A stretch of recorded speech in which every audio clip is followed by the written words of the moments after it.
Allison couldn't let go of the handrail without being dragged away as well, but she kicked out with a frantic speed and precision that no snake has ever managed. Zhu snatched at and grabbed her ankle. From Allison's expression, the rescue clearly cost her a wrenched knee, but that was the least of their trouble right now. The rescue was only a temporary one.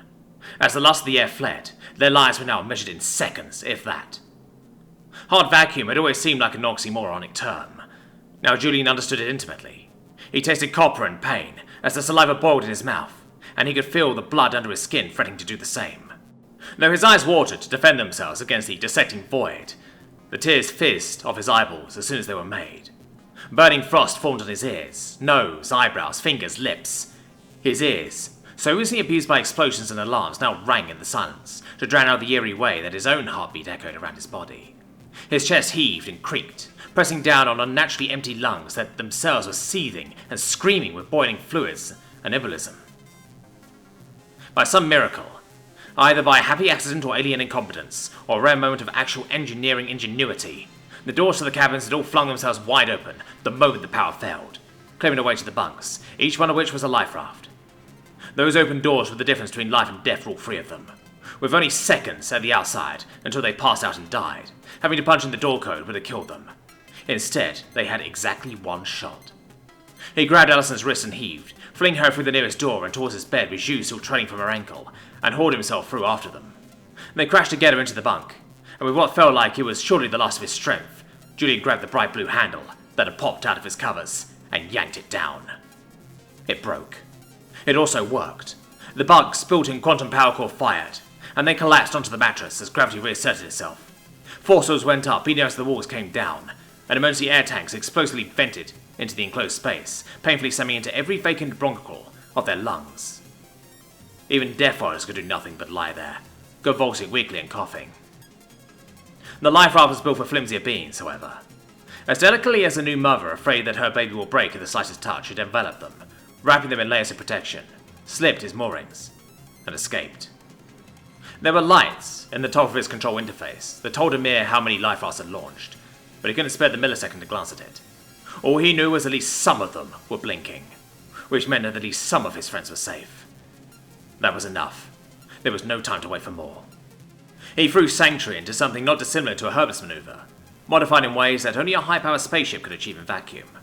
A volley of coil gun and plasma fire that should have evaporated them on the spot, missed several kilometers to the fore, as what had been a traverse target became an oncoming dart, accelerating so hard that the ship's superstructure creaked, even with the force field assistance.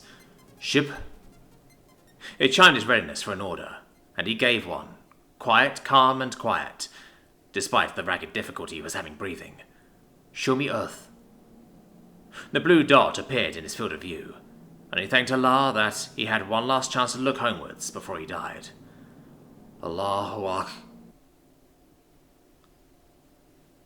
0042. Signal lost. Did we just lose an experimental dreadnought to an unarmed yacht? 0007. It doesn't matter. Priority target 1 has still been killed. That's worth the loss. 0042. Are you absolutely sure? 0007.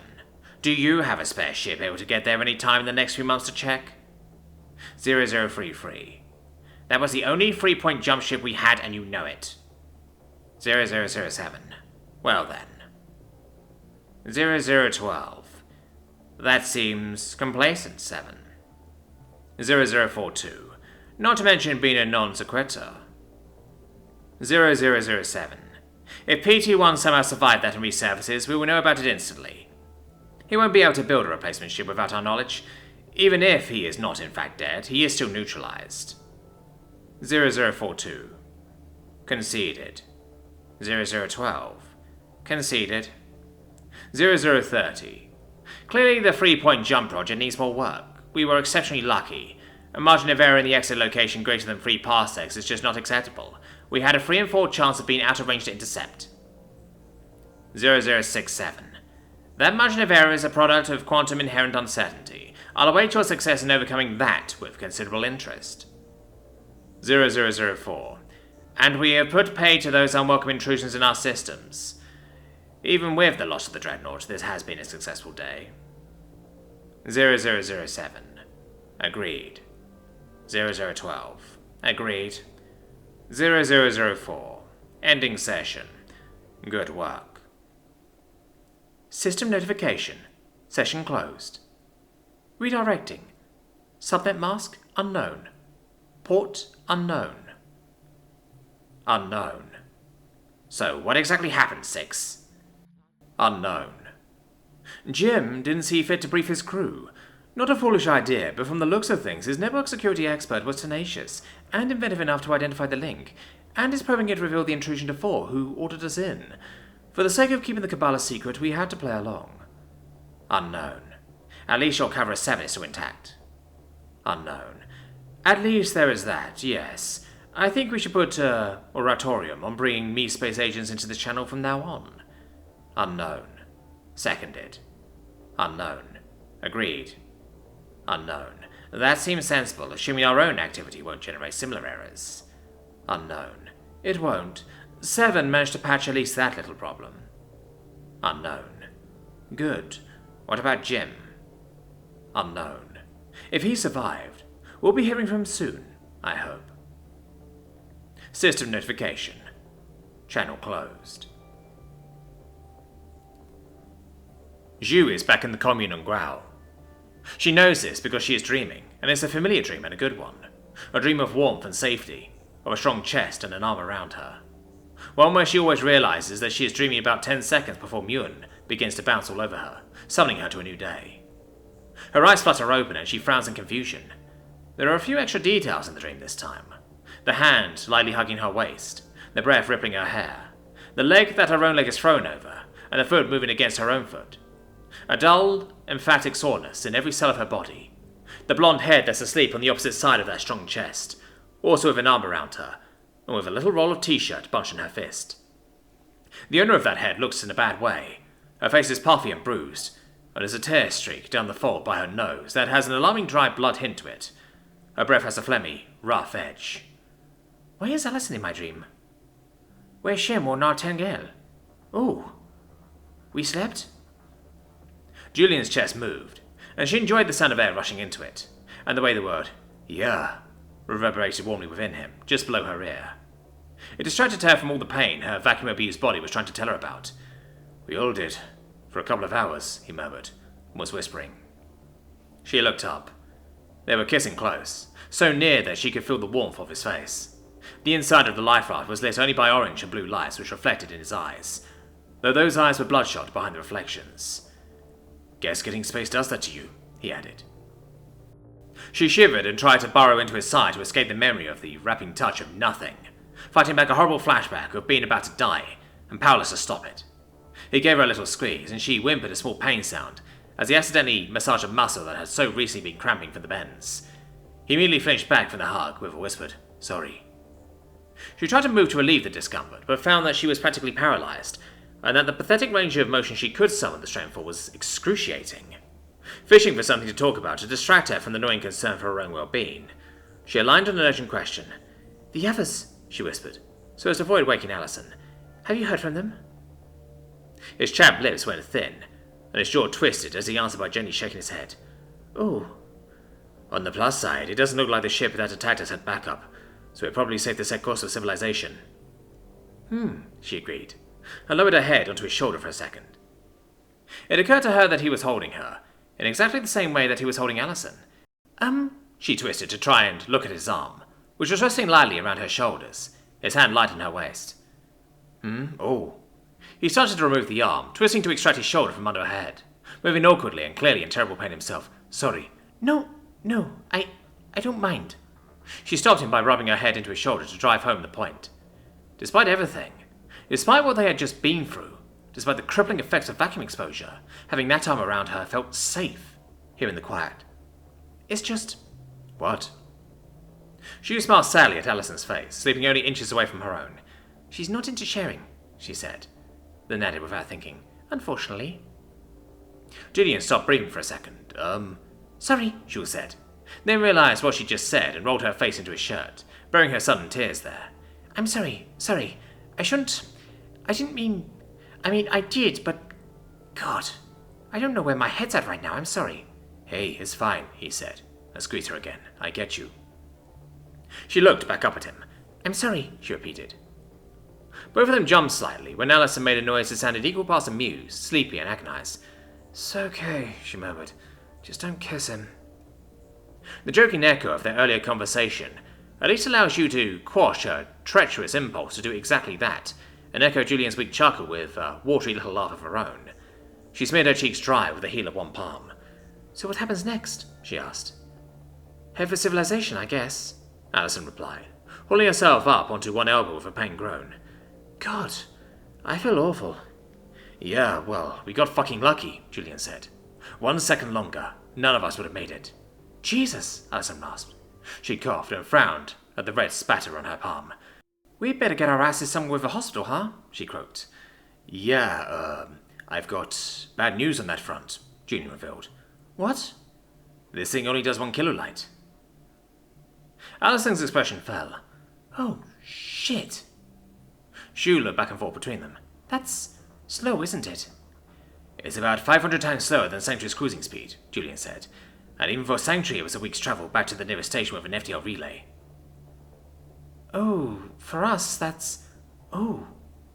Mental arithmetic caught up with what he was saying. 10 years? Should be less. Kirk told me once that the Dominion and Alliance both offer a big reward for picking up castaways. So we should be grabbed as soon as we're back within a few hundred light years of a major space lane. He coughed, and there's a rattle in it. Of course, it still leaves us God knows how far from medical attention. Just give us the best case, babe, Allison groaned. How long? About 5 or 6 years, Julian admitted. It wasn't much of an improvement. Does this thing even have supplies for that long? She asked, not even wanting to think about trying to recover in that cramped little space without a doctoral room to exercise. It doesn't need them. It has a stasis field. So you hit the button, and we're either rescued instantly or we die instantly, Allison said. Great. He shrugged, eloquently expressing with just his shoulders that it was a better option than dying slowly in the little box, with no room to even stand up. Shall I?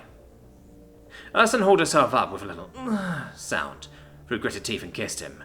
Just a 1 second meeting of lips. She had the decency to give Xu an embarrassed and conciliatory little smile. You ready? She asked her. Xu swallowed and nodded. I'm ready, she lied. Julian pressed the button. Later in her life, Xu often wrestled with the question of whether or not she had truly experienced that moment, stretched out, thin, like the universe had stuttered, or if it was just her memory playing tricks on her. No sooner had he pushed it than there was a voice talking to them, in what was unmistakably real, spoken English rather than a translation. Hello in there. You're being rescued by the United States Air Force, it said. Before we pop the hatch, we just want to warn you guys that we're humans from Earth, so if there's any special precautions you need us to take to protect you from harm, you let us know. Julian tapped there into the comm.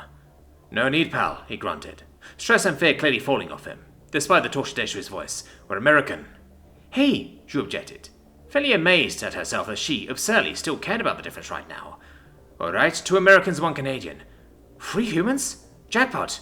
You all okay in there? 3 cases of recent vacuum exposure. Julian put it straight out there. We really need a doctor, fella. Copy that. Sit tight, folks. We'll have you out there in a minute. The hatch opened 60 seconds later, practically to the second, and a handsome face in some kind of pressure suit, minus the helmet, looked inside. Even in her ravished condition, she found time to wonder whether every man in space was gorgeous, or if she was just that starved.